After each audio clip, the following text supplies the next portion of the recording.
Merci beaucoup à Brice qui a modéré l'équipe de Bavon, Vincent et Dr Samuel. Merci beaucoup pour vos interventions. Nous allons passer à un thème qui est complémentaire à celui que l'on vient de débattre, de traiter, à savoir légiférer pour la confiance, cybersécurité et souveraineté. Seulement, là, on va nous rabattre sur la technique. Comme on est dans le numérique, on va avoir deux interventions qui sont à l'extérieur et ce sera à distance, en ligne. Mais le modérateur est ici, c'est Monsieur Cyril. Bienvenue Cyril.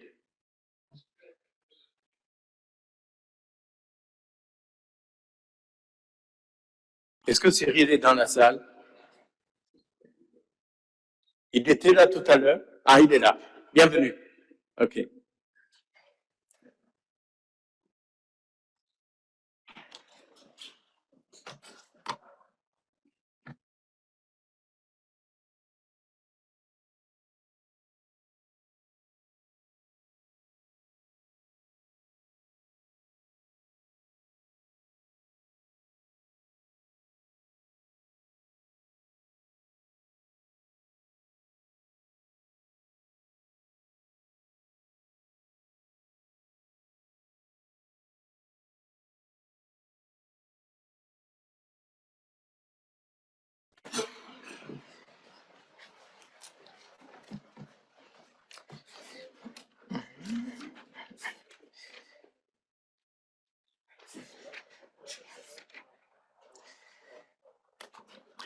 Merci, Monsieur le modérateur général, de me passer la parole.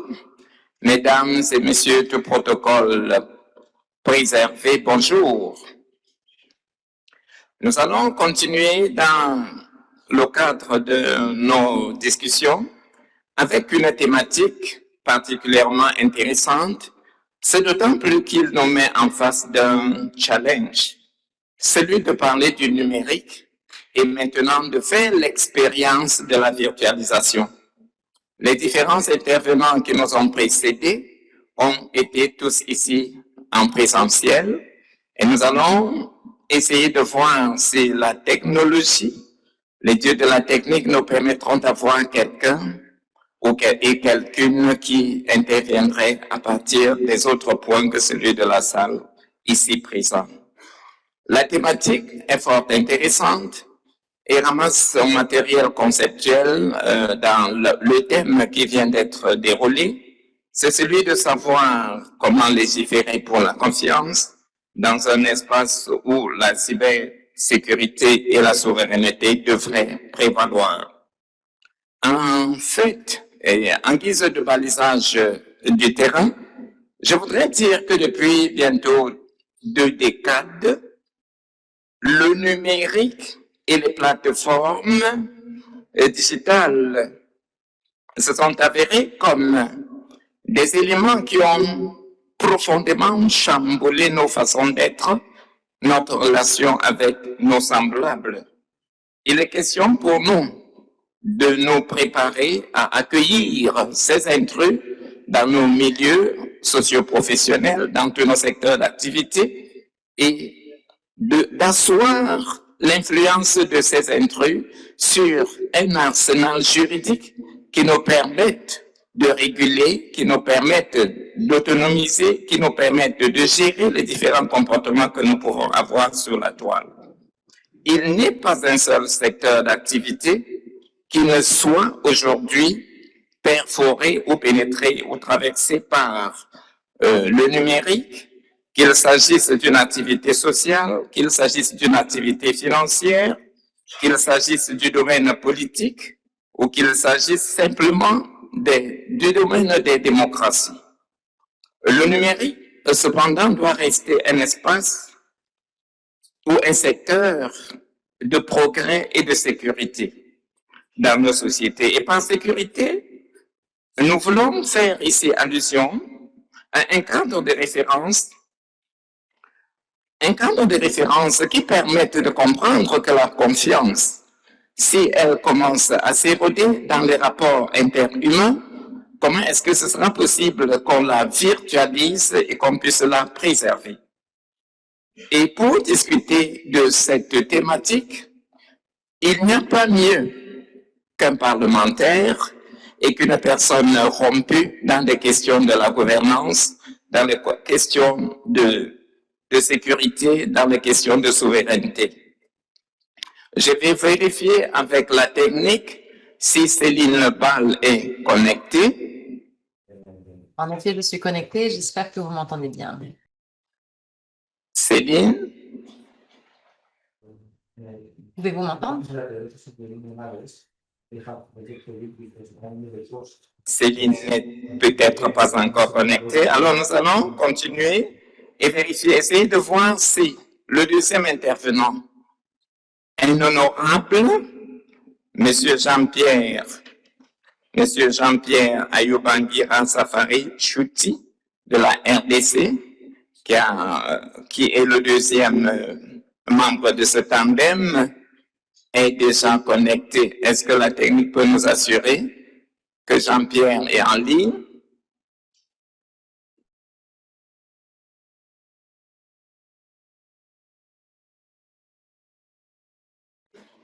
Décidément, il semble que je suis en ligne. les dieux de la technique veulent répondre aux abonnés absents. Je suis en ligne. Je suis en ligne. Céline. Alors, si entre-temps Céline a pu se connecter, eh bien, à vous de nous signaler Je si suis on peut la en ligne prendre. également. Pouvez-vous m'entendre?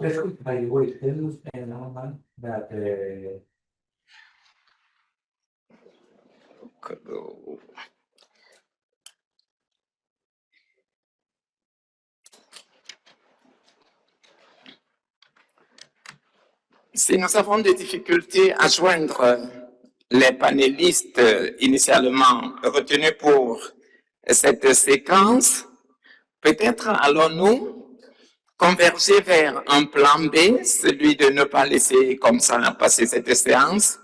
On essaye de nous entretenir sur la thématique en attendant que les dieux de la technique peut-être répondent aux abonnés présents cette fois-là.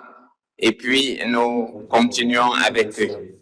Cela dit, nous allons essayer de voir un petit jeu entre nous ici en présentiel pour mutualiser, pour mettre en contribution nos différentes perceptions de la législation en matière du numérique, parce que chacun de nous a, d'une manière ou d'une autre, une petite expérience de ce qui se passe, des actes cybercriminels que nous pouvons avoir sur la toile. Chacun de nous peut avoir une espèce de projection sur l'arsenal juridique qui devrait permettre de réguler ce secteur. C'est en jouant, en mettant ensemble ces petites contributions, ces petits aspects du droit, cela pourrait toujours nous permettre de nous édifier les uns et les autres. On apprend du voisin, on apprend à l'horizontale. Le temps, peut-être que la technique soit un peu plus clémente avec nous. Aussi, voudrais-je adresser comme ça une première question à nous, ici en présentiel.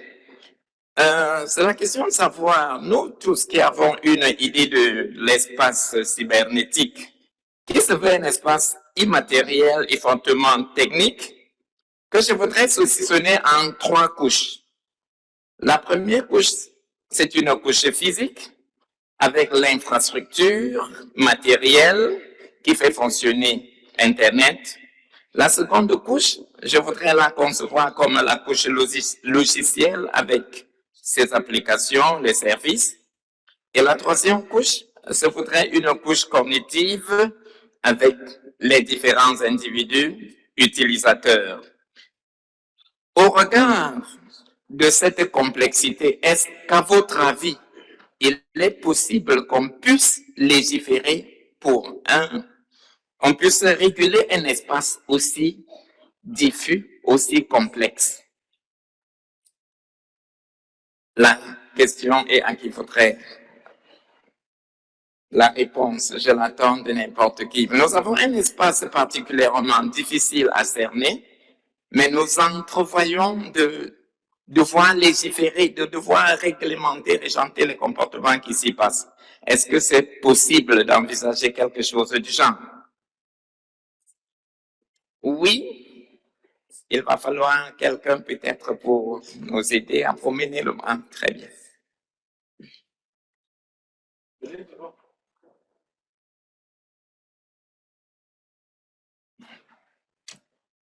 Bonjour à tous, bonjour à toutes. Je suis Katia Fakin, société à Progest, développeuse web des systèmes d'information et de la communication, spécialisée dans la protection des données personnelles. Donc, légiférer, oui et non, car nous avons plusieurs problèmes. La première problématique, il faut déjà, avant de légiférer, commencer par soulever les problématiques. Quand on a une infrastructure, il faut savoir comment elle va fonctionner, cette infrastructure. Est-ce que nous avons un cloud souverain? Est-ce que les données sont à l'extérieur? Comment on va canaliser toutes ces données? On peut légiférer d'une certaine façon, mais il faudrait harmoniser le tout avant. Parce que si on légifère alors que les infrastructures sont pas encore en cours de développement, par la suite, il faudra revenir en arrière. C'est tout dépend comment sont les infrastructures, mais surtout, il faut aussi former les gens. Parce qu'on peut légiférer, on peut faire des textes de loi, mais si dans le cursus scolaire, il n'est pas inclus de former les gens, de les sensibiliser là-dessus, ça servira à rien. Les données, elles continueront à fuiter. Merci. Merci madame pour cette contribution. Une autre?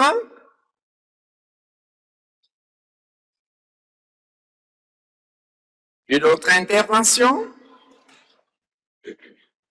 Bien, nous évoluons. Elle vient de relever deux aspects. Une espèce d'ambivalence. Il faut bien légiférer, mais au préalable, un grand travail en amont.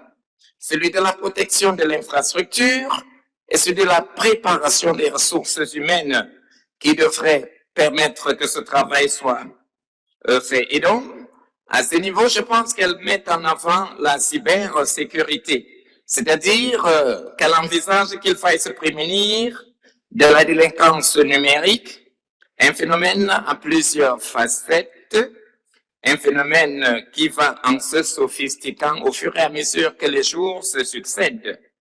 Aussi voudrais-je, allant dans son sens et en greffant la deuxième question à ce qu'elle vient de dire, inviter les uns et les autres à nous partager leur expérience de la cybersécurité. De quoi s'agit-il quand on parle de la cybersécurité et de son binôme antinomique, la cybercriminalité?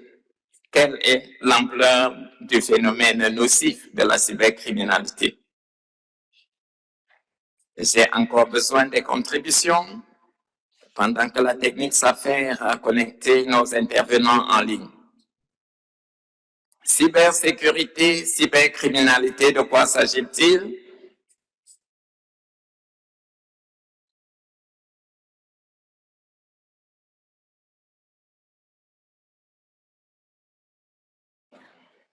Oui?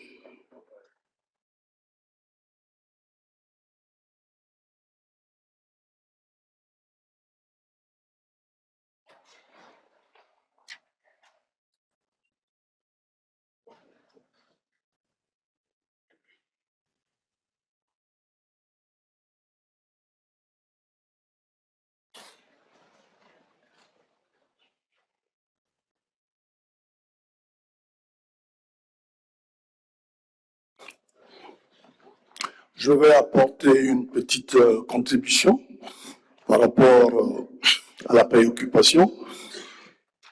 Je suis le docteur Makanga Bala Martial Pépin, maître assistant des universités africaines. Je travaille sur les sciences humaines du numérique et les sciences politiques à l'université Omar Bongo du Gabon. Par rapport à la configuration du modérateur sur la cybercriminalité, la cybersécurité, le pont éventuellement sur la préoccupation de la légifération, il est bien de convoquer aussi une autre notion.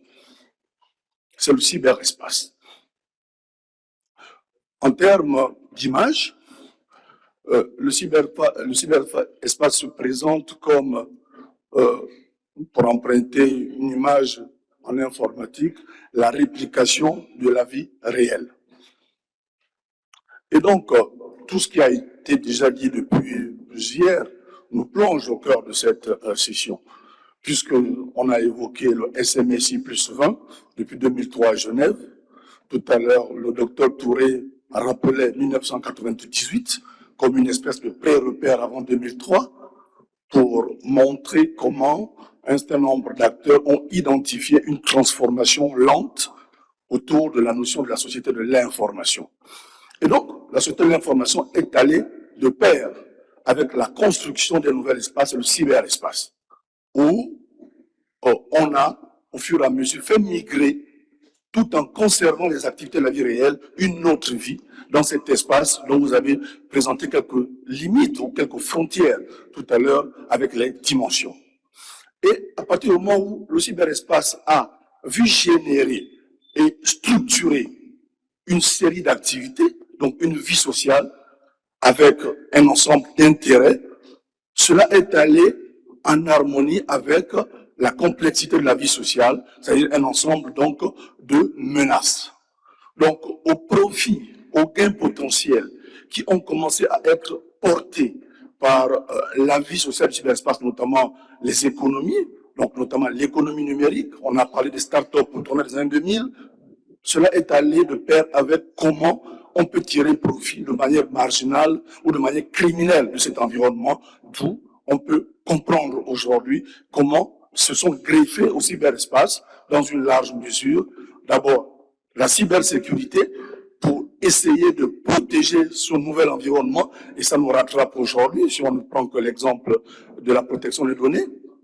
Et puis, donc, la cybercriminalité qui est venue acter l'idée que des acteurs ont compris qu'il y avait des gains. Il suffit de regarder sur les 15 ans qui nous séparent, un certain nombre d'accidents majeurs qui sont apparus dans de nombreux pays. Que ça soit du côté des banques, des coupures ou la récupération de données par des pirates pour demander à les revendre par la suite, tout un ensemble d'accidents orchestrés existe et acte sur la réalité structurante de la cybercriminalité et donc de la nécessité de construire la cybersécurité. Et donc aujourd'hui, le débat il est plus que fondé sur comment peut-on légiférer. L'alternative est oui. Maintenant sur le comment, le droit doit s'adapter. Le droit du numérique est venu prendre en compte ces nouvelles réalités et puis toute une chaîne, un ensemble d'éléments qui participent et qui rendent compte de la dynamique d'abord du cyberespace et donc de ces deux pôles, cybersécurité et cybercriminalité et in fine, en marge, mais en marge avec une centralité, la nouvelle approche du droit. C'est ce que je puis dire en termes d'éléments d'éclairage. Merci. Merci infiniment, Martial, pour cette contribution. Oui.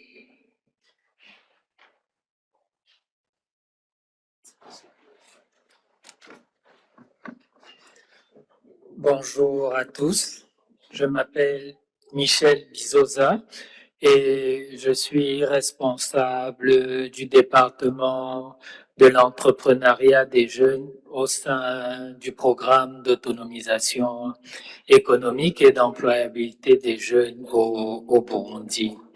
Je voudrais, pour contribuer à ce thème, rappeler les défis qu'il y a à légiférer sur l'espace numérique. Et le débat tout à l'heure, ou la table ronde tout à l'heure, nous a éduqués sur le besoin de souveraineté que l'on est en train de rechercher. Mais sur Internet, on perd cette souveraineté. Et c'est peut-être un des défis que nous avons. Jusqu'à quel point est-ce que nous sommes prêts à perdre une partie de notre souveraineté en tant qu'État, en tant que parents, parce que je crois que pour ceux d'entre nous qui sont parents, on est conscient combien c'est difficile de suivre ce que les plus jeunes font sur Internet. Mais il y a un réel besoin d'encadrement qui est donc en conflit avec ce niveau de liberté qu'il y a sur Internet. Il y a quelques années, je voyageais pour un pays d'Afrique centrale, je ne veux pas le citer, et il y avait une interdiction des réseaux sociaux. Et la recommandation que les amis sur place me donnaient, c'était de télécharger un VPN avant d'arriver pour que je puisse continuer à communiquer. Donc, on a essayé de mettre des systèmes de blocage, comme l'on fait avec des couvre-feux ou bien des limitations de mouvement, dans un espace qui permet de contourner ces éléments-là. Et hier, on a parlé aussi, par exemple, avec la blockchain, du fait que certains éléments sont faits pour ne pas être tracés sur Internet.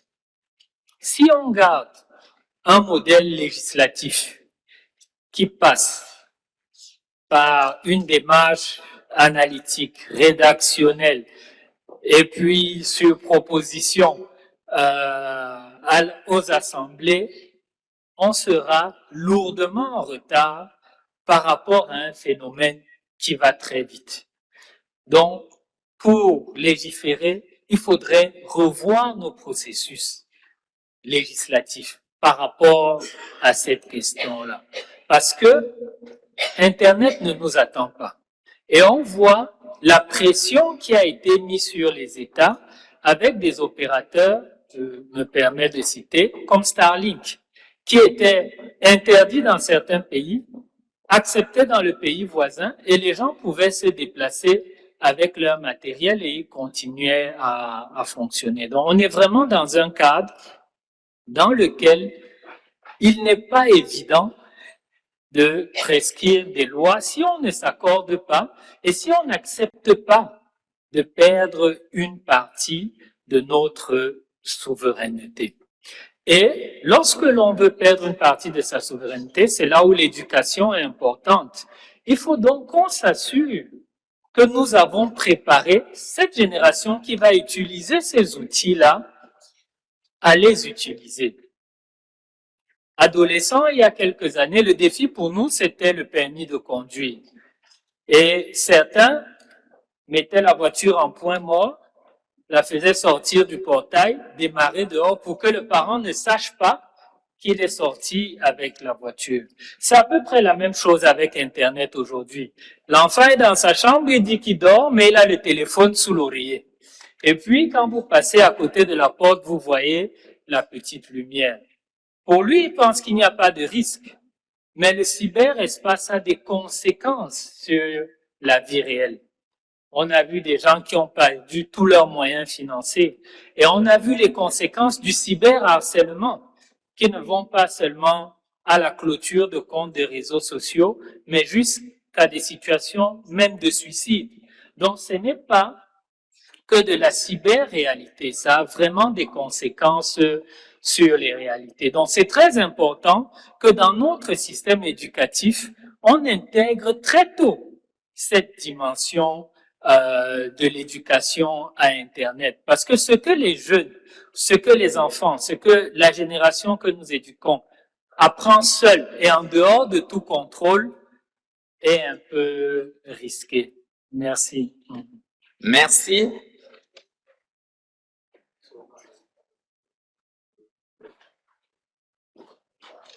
Merci, Monsieur Michel Bissosa, pour cette contribution. Je vous reviens, mais le temps auparavant, nous recevons cette autre intervention. Bonjour, merci. Mon nom c'est Diek Nifacha.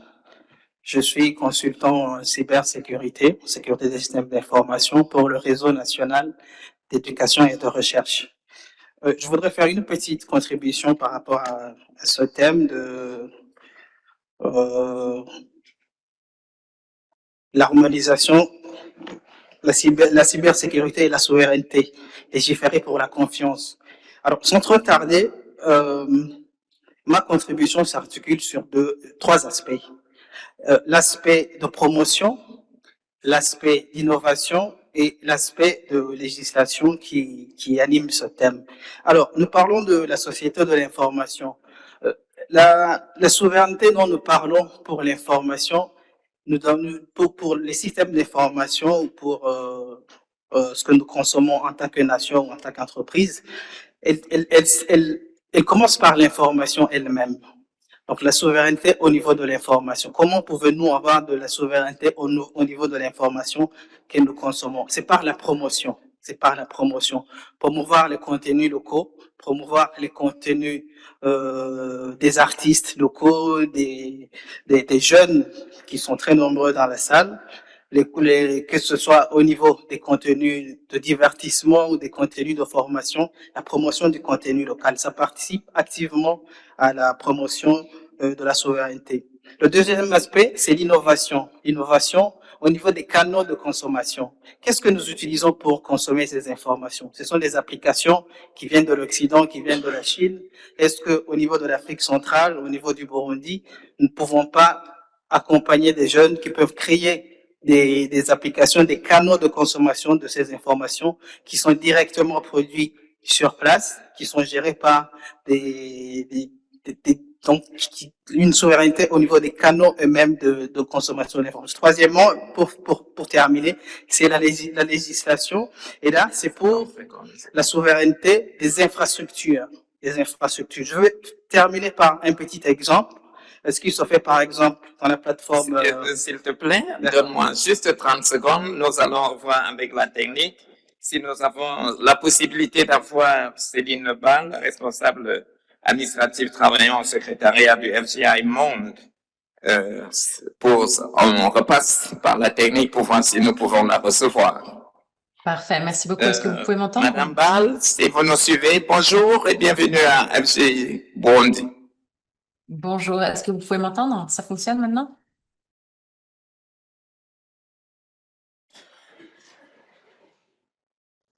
Si vous pouvez me faire un signe.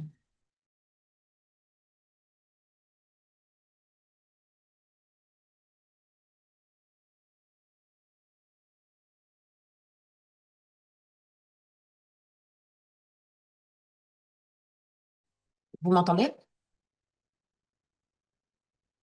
Oui, les participants en ligne, on vous entend.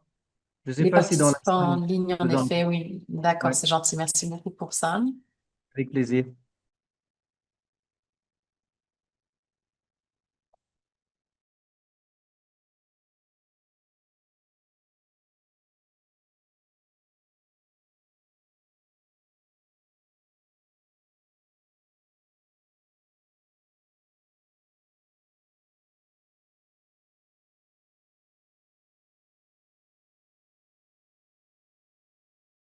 Bienvenue au FGIC. Vous pouvez intervenir. D'accord, donc ça veut dire que vous m'entendez, c'est ça? Bon, je vais continuer avec mes petits mots d'introduction. Merci beaucoup pour l'invitation d'aujourd'hui. Permettez-moi vraiment d'abord d'exprimer mes sincères remerciements aux organisateurs, le MAG et bien évidemment au Pays Hôte pour la tenue du Forum sur la gouvernance de l'Internet pour l'Afrique centrale, mais également pour l'inclusion d'une table ronde parlementaire.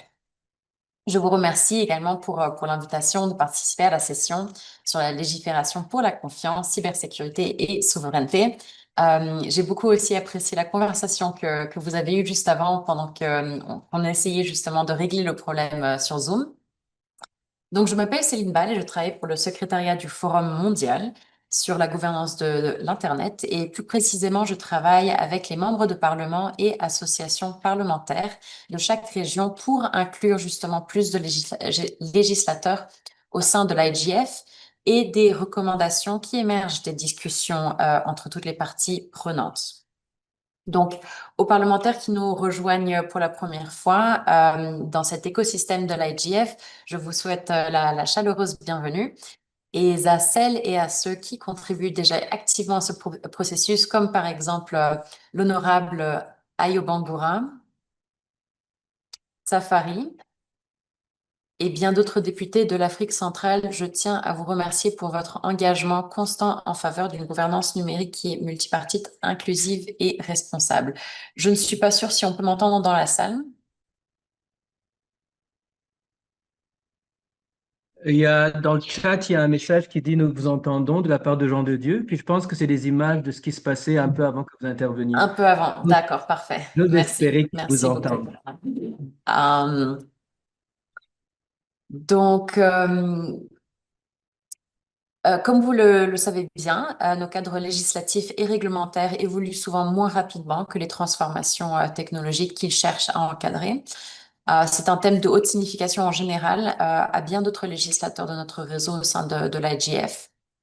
Et donc, cela rend d'autant plus urgente la nécessité de légiférer de manière proactive et non réactive, et de manière multipartite afin de renforcer la confiance et d'améliorer aussi la qualité des réglementations numériques.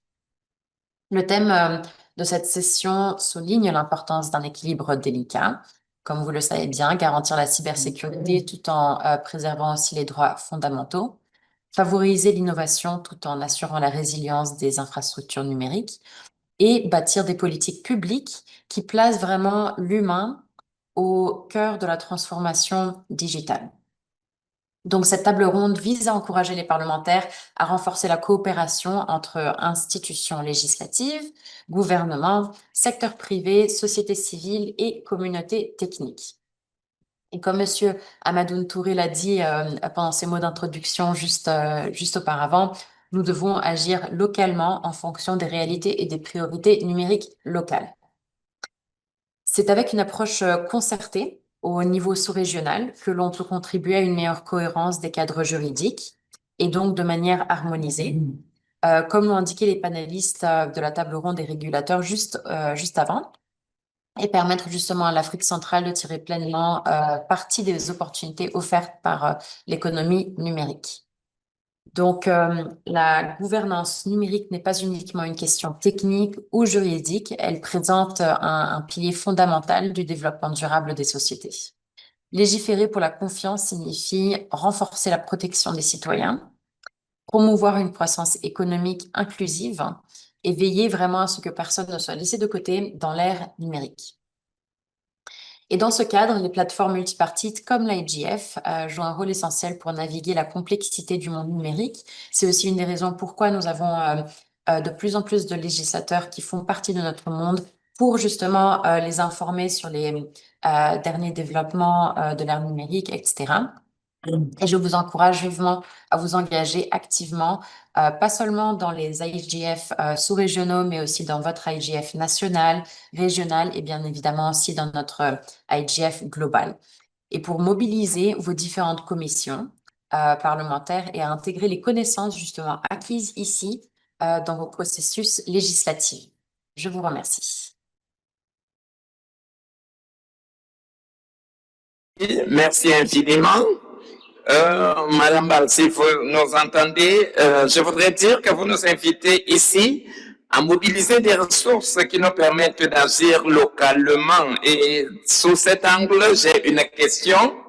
Quelle est, à votre avis, ou quelles seraient, à votre avis, des réformes législatives que la sous-région peut envisager à l'effet d'adapter le cadre juridique actuel aux mutations fulgurantes du numérique? Merci beaucoup, Cyril, pour cette question. Donc, je peux vous donner un exemple très concret. Nous travaillons, par exemple, avec le IGF ouest africain et leur réseau de parlementaires, justement, de cette sous-région, à travailler, par exemple, ensemble avec la CEDEAO et les parlementaires, justement, de chaque pays de la CEDEAO à je m'entends double, mais je vais continuer à parler, à justement créer des conditions réglementaires qui sont propices justement à l'harmonisation, entre autres, d'un pays à l'autre. Et c'est quelque chose justement qui serait aussi faisable dans la sous-région de la Centrafrique. J'espère que vous m'avez bien entendu.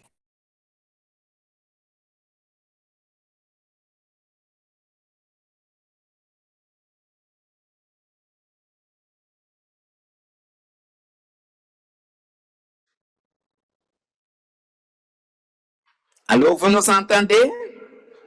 Je vous entends. Est-ce que vous m'entendez moi maintenant? Bien. Vous qui avez une bonne expérience des cadres législatifs, des cadres juridiques, je voudrais savoir, lorsque vous promenez un regard sur l'arsenal juridique existant dans la sous-région Afrique centrale, pensez-vous que ce cadre juridique soit suffisamment outillé pour la gestion des crises cybernétiques majeures pouvant affecter la sécurité nationale ou sous-régionale? Merci beaucoup pour cette question qui est, je suppose, adressée à moi. J'espère que vous pouvez m'entendre. Donc, un thème avec lequel on travaille beaucoup, et c'est aussi, et c'est aussi été prononcé plusieurs fois en session juste avant, c'est vraiment la gouvernance des données. Et ce que nous, on remarque vraiment, c'est que d'un pays à l'autre, justement, la gouvernance des données est vraiment différente. Et c'est ce qui pourrait justement... ce qui pourrait aider justement, c'est une harmonisation d'une réglementation d'un pays à l'autre, et c'est ce qui pourrait être fait justement dans votre région d'Afrique centrale. Je ne suis pas sûre si vous m'avez entendu. Oui, nous vous entendons parfaitement. Parfait, merci pour la confirmation.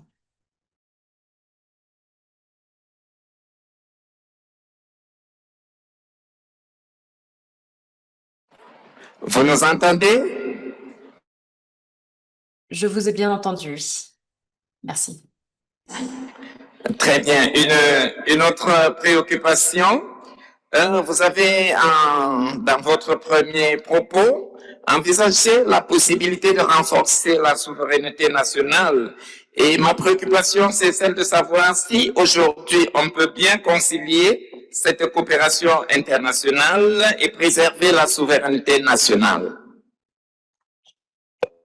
Merci beaucoup pour cette question. Donc, c'est justement ce que nous sommes vraiment en train de faire justement au sein de l'IGF, et c'est pour ça que les réseaux nationaux, sous-régionaux, régionaux et aussi mondiaux sont tellement importants pour que justement les discussions qui sont locales et qui sont importantes à un niveau tellement, par exemple, national, soient aussi montées au niveau global.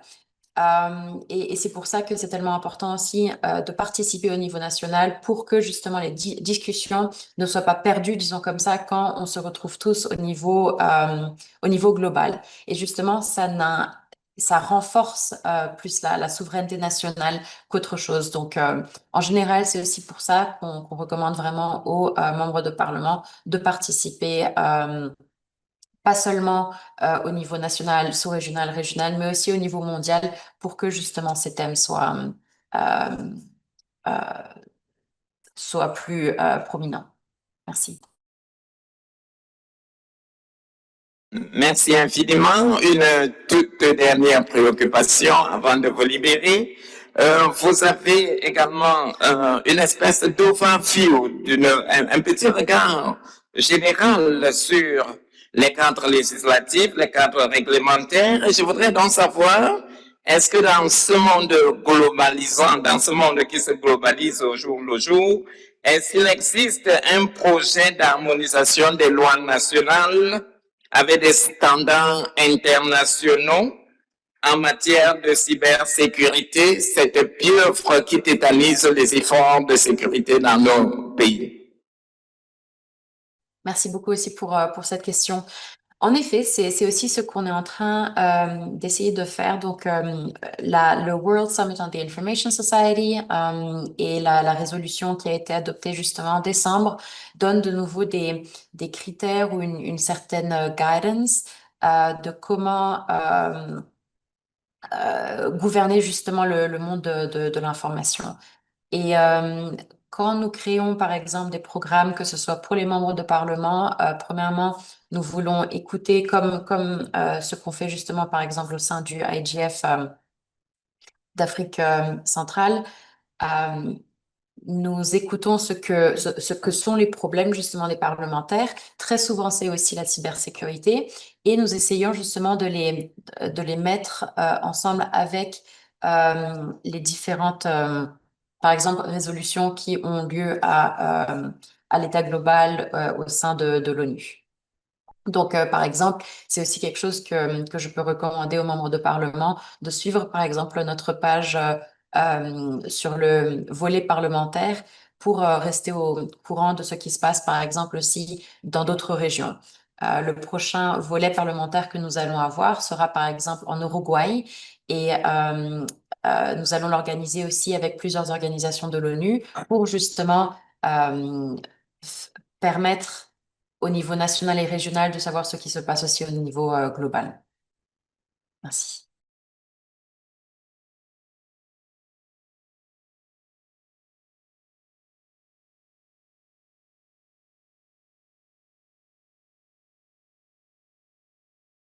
Voir si Jean-Pierre, honorable Jean-Pierre Ayoubangira Safari Chuti est connecté.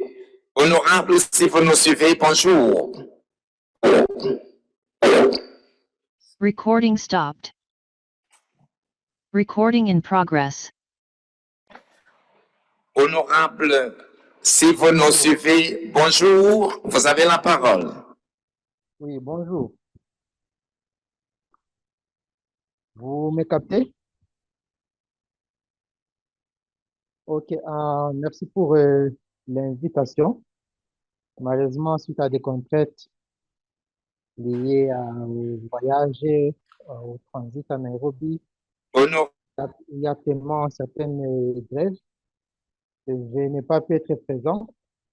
Toutefois, je remercie aux organisateurs l'invitation qui m'a été faite de pouvoir essayer de contribuer, de donner mon apport en ce qui concerne la législation sur la matière de la gouvernance numérique.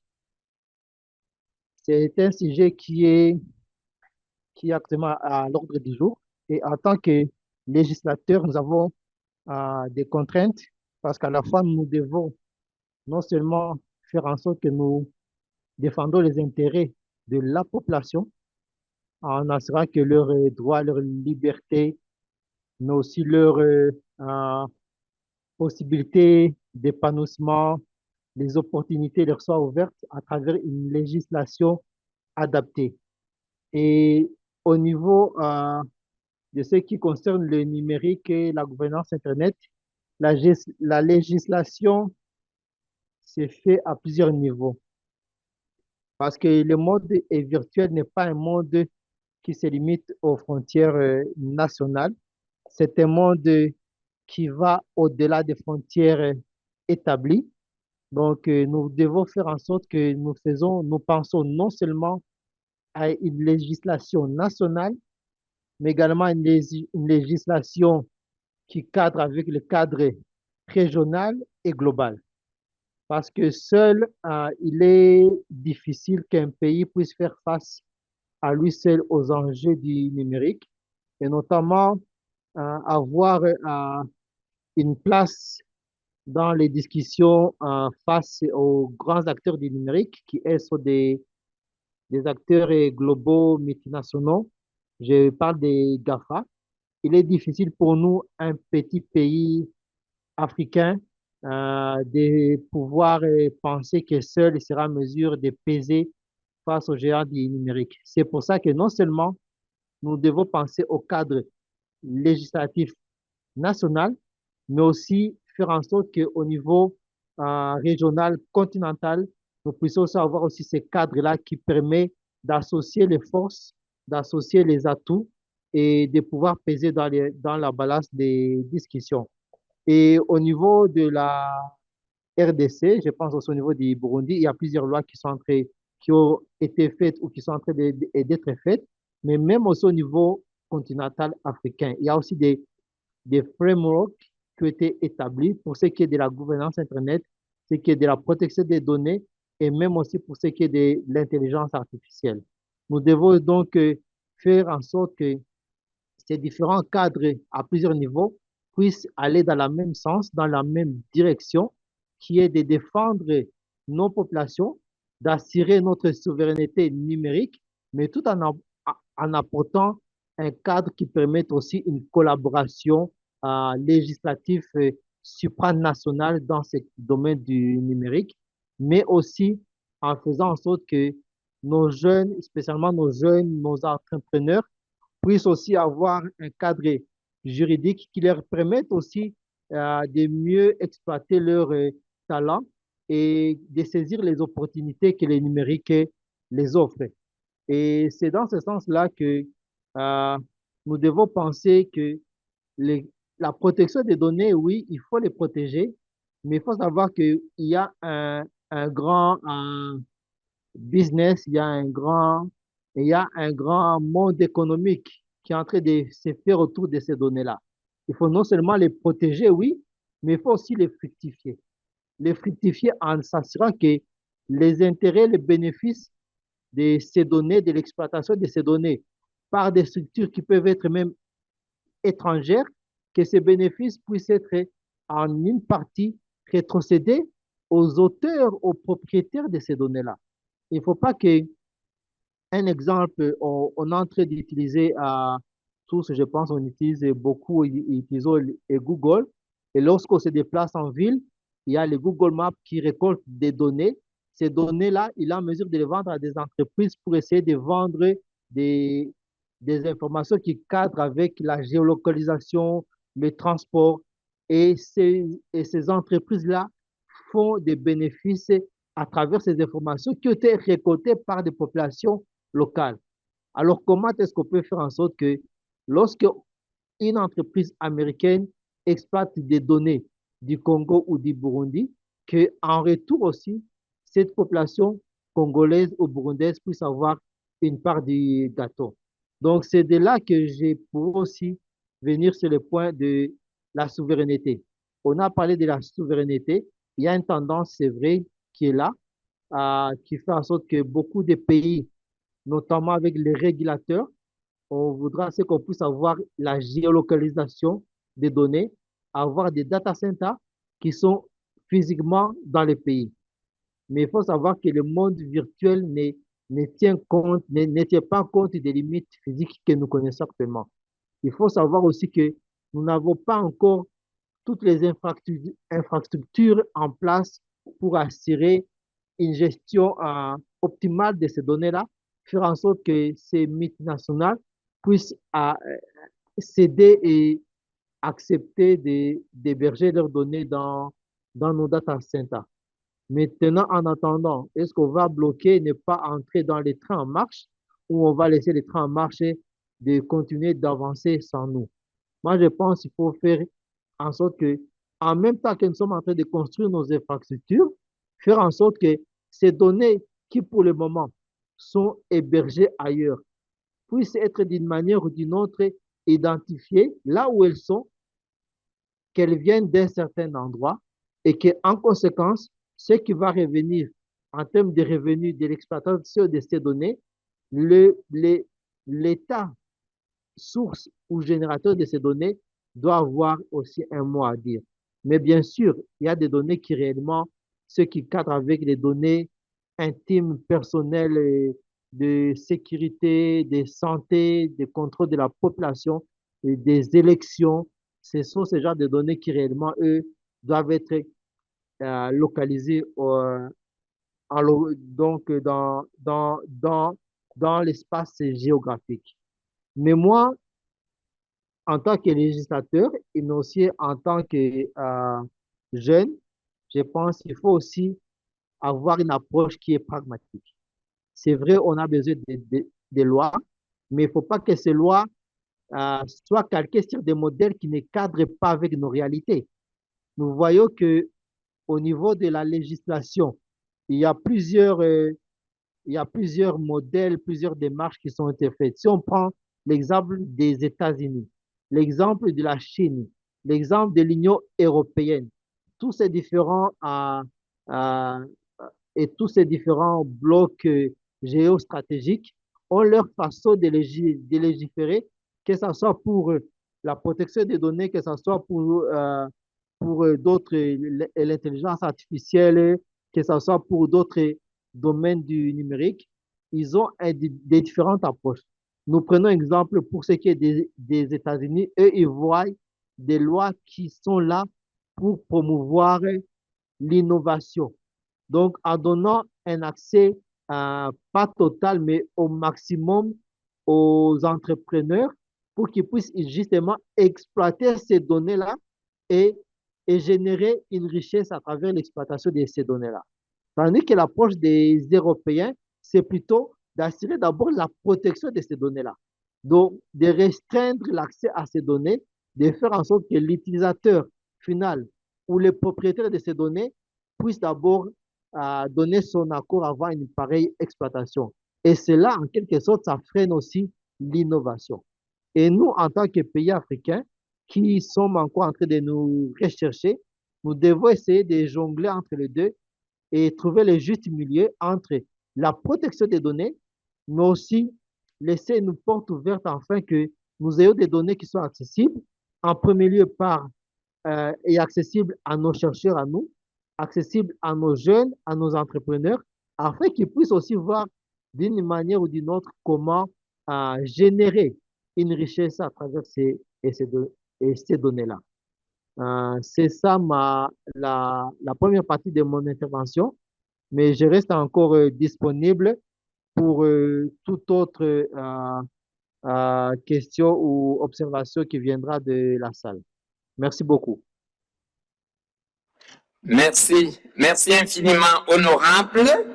Votre contribution a fait jaillir une palette de préoccupations à mon niveau. Et avant que je ne passe la parole à la salle, je voudrais vous prier de donner satisfaction à deux principales que je m'avais formulées. La première, c'est que vous reconnaissez que le monde de l'espace cybernétique est un espace ouvert, sans limite, et qu'il faille réguler.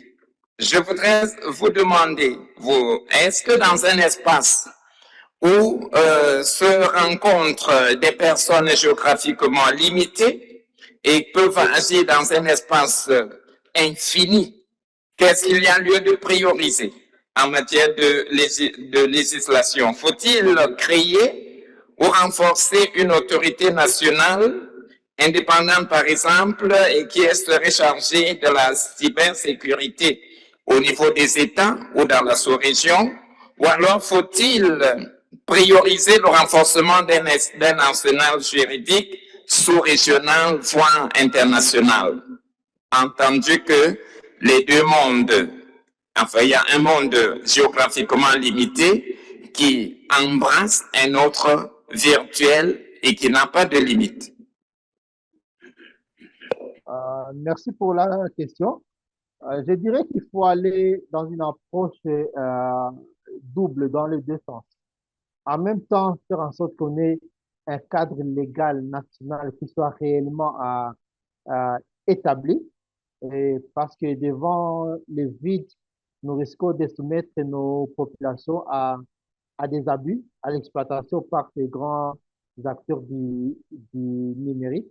Donc, il faut que nécessairement, il y ait un cadre légal réellement rétabli qui permette d'abord de protéger. Parce que la loi, l'une des fonctions des lois, c'est aussi de protéger les faibles.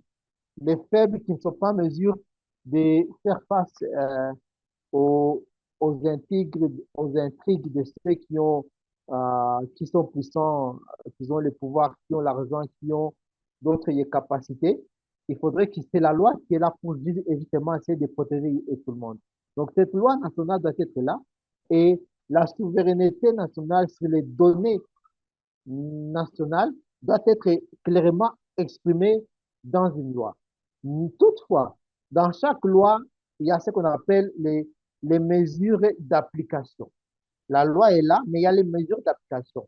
Donc, il faudrait que l'autorité nationale qui est établie pour gérer les données de nos populations soit établie pour que cette souveraineté soit exprimée, mais qu'elle est dans ce cadre de fonctionnement dans sa manière d'interagir avec les acteurs extérieurs, qu'elle ait une certaine flexibilité, qu'on ne légifère pas trop jusqu'au point de l'obliger à fonctionner d'une certaine manière qui ne lui permettra pas cette facilité de collaboration. Car on a besoin de cette collaboration. Si nous quittons au niveau national, nous allons maintenant au niveau supérieur. Nous avons besoin de ce cadre régional ou continental, car seuls nous ne pouvons pas faire face à ces grandes multinationales.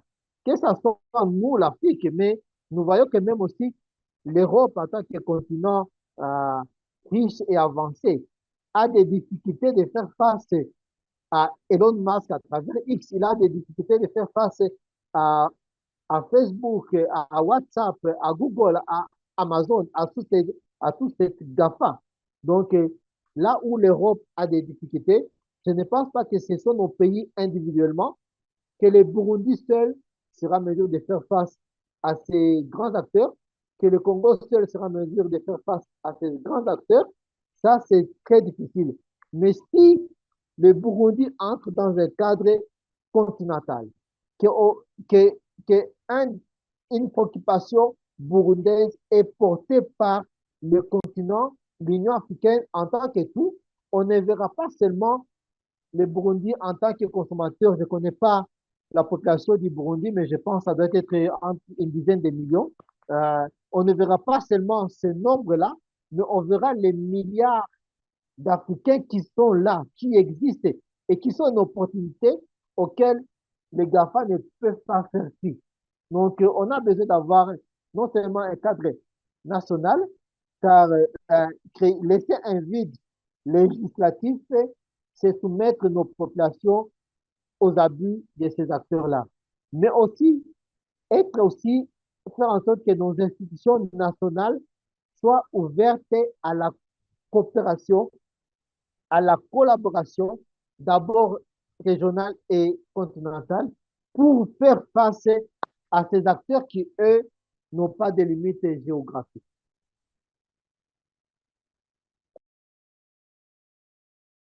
Honorable, votre dernière sortie a fait naître une question en ligne. C'est la question de M. Ferdinand Daïzeye, qui voudrait savoir quels sont les avantages du gouvernement numérique pour les Africains.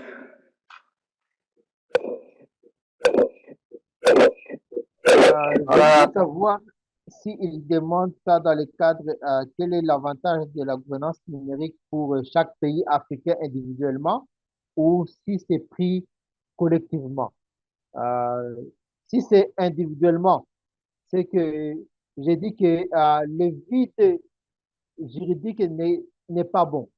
Le vide expose à l'arbitraire. La gouvernance permet de définir un cadre aussi et d'établir la confiance. On parle de la protection des données, mais ces données doivent être aussi en réseau de sécurité. Il faudrait que ces données soient accessibles aux différentes agences de sécurité nationales pour faire les enquêtes, pour faire le monitoring.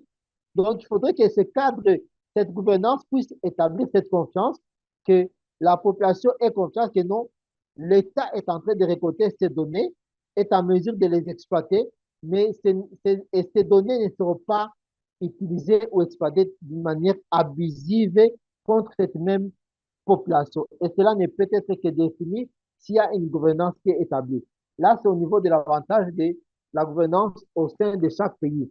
Mais si c'est au niveau de l'intérêt ou l'avantage de la gouvernance au niveau des pays africains, d'une manière globale ou continentale, c'est la mise en commun des atouts. Parce que les GAFA, eux, ils ont d'abord, ce que eux visent, les GAFA, c'est le marché, c'est les consommateurs, c'est le nombre d'habitants. Et je pense que pour les GAFA, si on dit que non, aujourd'hui, Facebook ou X, Twitter a commis des abus contre la population burundaise et que le gouvernement burundais décide de couper X, Twitter, Lex et Twitter ou Facebook, ces acteurs-là, ils vont se dire, bon, au Burundi, on a combien de consommateurs? On a peut-être que 10 millions. Est-ce que pour les consommateurs burundais, on va transformer, on va changer notre manière de fonctionner pour seulement les 10 millions, alors qu'on a des acteurs, on a des utilisateurs qui sont évalués à plusieurs milliards. Et vous voyez que la voix du Burundi seule ne sera pas leur entendue. Mais si on dit que non, ce problème qui intervient au Burundi concerne tout le continent africain. Là maintenant, que ce soit Facebook ou X, ils ne vont plus voir les 10 millions des Burundais, mais ils vont voir le milliard des Africains. Et là, ils auront alors à réfléchir. Avant de prendre des décisions, ils auront alors à réfléchir. Et on dit que toujours unis, nous sommes plus forts. Donc, il faudrait que le Burundi puisse compter sur le Congo, puisse compter sur l'Afrique du Sud, puisse compter sur le Nigeria, sur l'Égypte, sur l'Éthiopie, et que devant Facebook, nous puissions venir en montrant que non, nous ne sommes pas seulement, ce ne sont pas seulement les 10 millions de Burundais qui se sont plaints, mais c'est les milliards d'Africains qui est affecté. Alors Facebook, vous avez à revoir votre façon d'interagir avec nos consommateurs africains.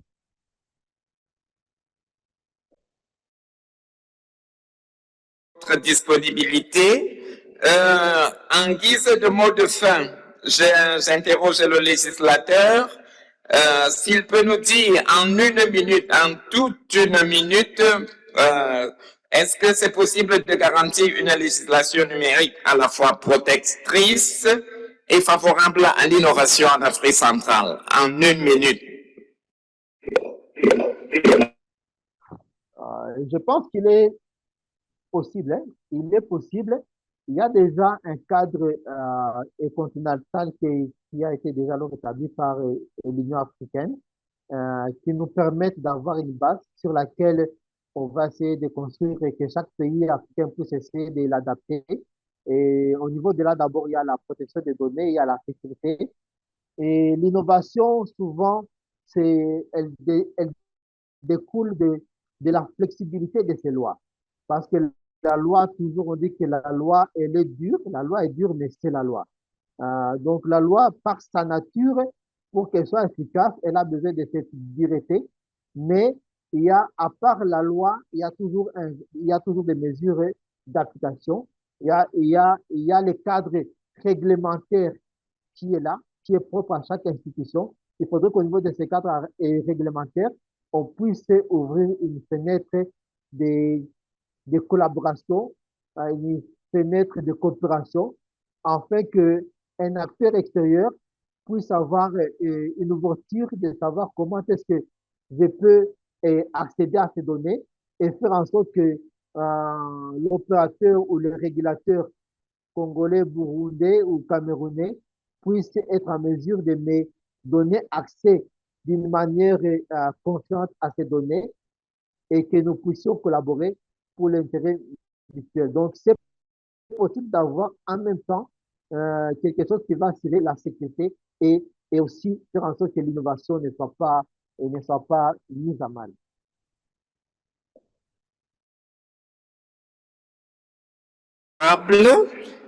Mesdames et messieurs, le temps imparti à ce panel est révolu. Il a laborieusement démarré, mais nous avons relevé un défi, le défi technique, qui nous a permis d'avoir les deux personnes retenues pour l'animation de cette table ronde. Nous n'avons peut-être pas exploré tous les aspects, mais il reste que les contributions reçues nous ont permis certainement de boucher les interstices juridiques, les interstices de législation que nous devrions avoir. Et certainement, les panels qui vont suivre auront peut-être des espaces qui permettront que nous puissions assouvir notre famine en matière de législation du cyberespace dans la sous-région Afrique centrale. Je vous remercie de votre aimable attention.